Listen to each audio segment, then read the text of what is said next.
Hi, welcome to my podcast, Talking Travel with Wendy. I travel the globe interviewing really cool people in small hospitality and tourism businesses. Join me each week as I discover and share something or someone new with you.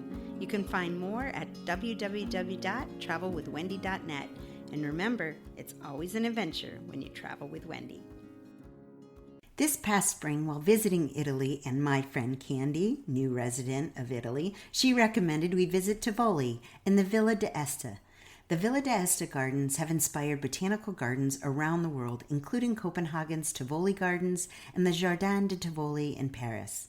The construction of this Renaissance garden and palace was in the 16th century, and visiting from the city of Rome is a great day trip. It's about 30 kilometers or a 45-minute drive from the city. Tivoli and the Villa d'Este also makes a great stop on your way to Tuscany, Perugia, or Venice.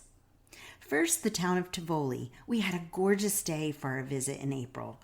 Part of the Sabina Hills with tremendous views of Romana Campagna, which has vistas, valleys, and waterfalls. The town was founded in 338 BC and became a respite for the wealthy of Rome to escape into the hills to relax and unwind, and still does today. It grew in stature and fame after the 16th century and had a rebirth during the Middle Ages, especially during later on in the Renaissance period. Our walk around town was a lot of fun. Shops were open and gelato stands and cafes. Before making our way to the gardens, we decided to stop for a bite to eat. Just off the Piazza Giuseppe Garibaldi, tucked away in the Via della Missione is La Angolina di Mirko. Candy found prima parking and we walked down to the restaurant that smelled amazing from the street.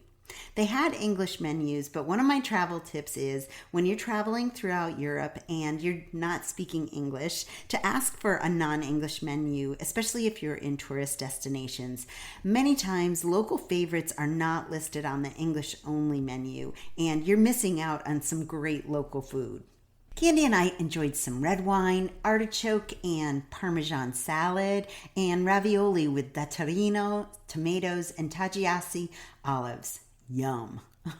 Also, remember, many times in Italy there is a Coperto, which is a separate charge found on your bill for bread and olive oil prior to your meal. This charge is typically a per person rate and is also referred to as a copa. It's usually between 2 and 4 euros per person in the tourist areas, but you might want to check your bill and see that. Don't be surprised at it though. This is very typical of Italy and France.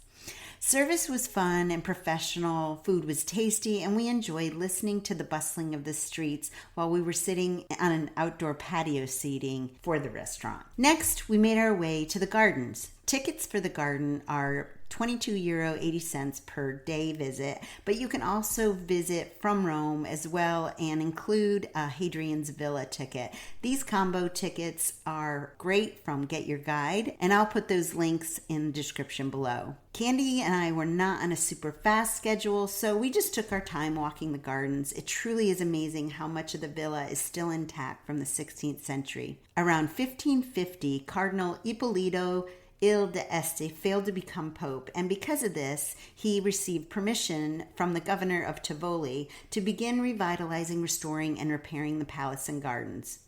Around the 18th century, the gardens were then acquired by the House of Habsburg, the Austrian family. The estate then fell into disrepair, including all the waterworks. It wasn't until the beginning of the First World War that the property was given back to the Italian government.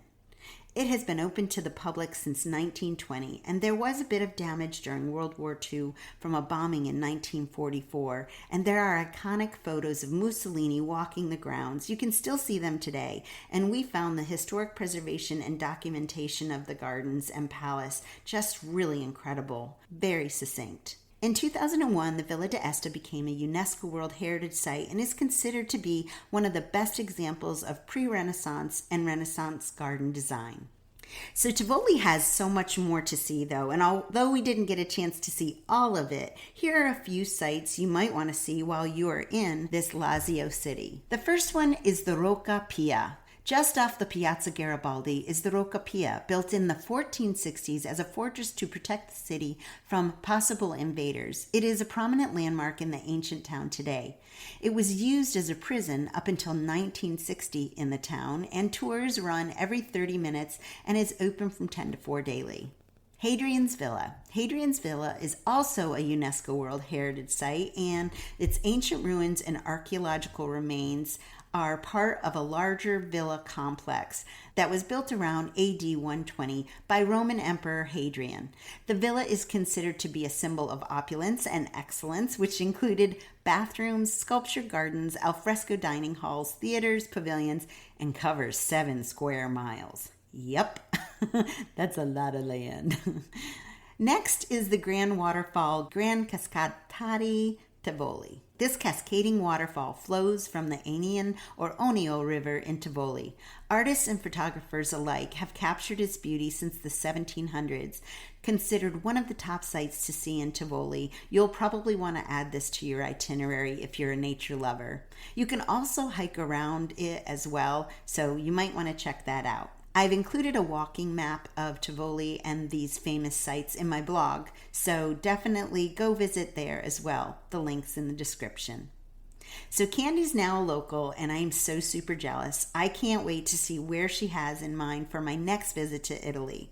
Be sure to join me next time for a look at Sacro Bosco, the Garden of Monsters in Bomarzo, Italy. Ooh. Till next time, remember, it's always an adventure when you travel with Wendy. Ciao!